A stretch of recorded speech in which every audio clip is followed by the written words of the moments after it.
Senator Durbin.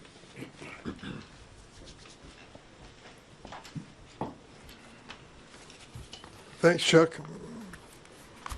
If grandstanding paid for groceries, the American people would see the president ride to their rescue tonight. But it doesn't work that way. We know what's going to happen. The president's going to deliver empty platitudes about the success of his first year back in office, but the American people will not be fooled. Seen the poll numbers lately? 60% of Americans disapprove of Trump's performance.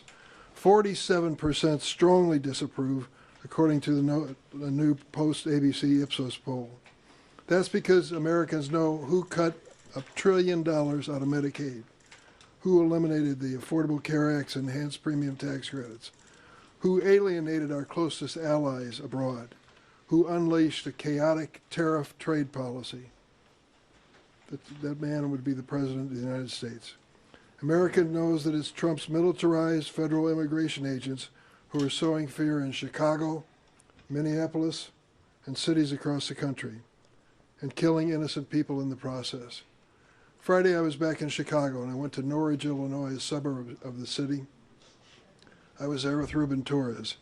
It was the saddest day of his life. It was the memorial service for his daughter, a 16-year-old who died of brain cancer. Not that many months before, Ruben had been at the Home Depot parking lot looking for odd jobs. The ICE agents descended upon him, broke his window of his car, arrested him. He begged them to let him go home. His daughter, 16-year-old daughter, had just returned from the hospital with brain cancer. He wanted to be with her, and he promised to bring her some food. They said no. They shipped him away for 2 weeks before they dropped all charges against him. That Friday, in that chapel, we laid to rest his beautiful daughter. She lived just long enough to see the court rule in her father's favor that he can stay in the United States. That is part of the policy of Donald Trump.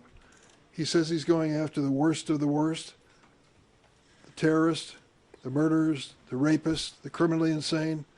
Ruben Torres was none of those things, and yet he suffered a loss at a time in his family that he'll never forget.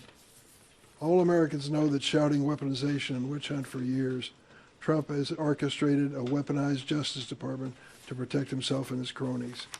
In America's 250th year, our democracy is facing a test under this president.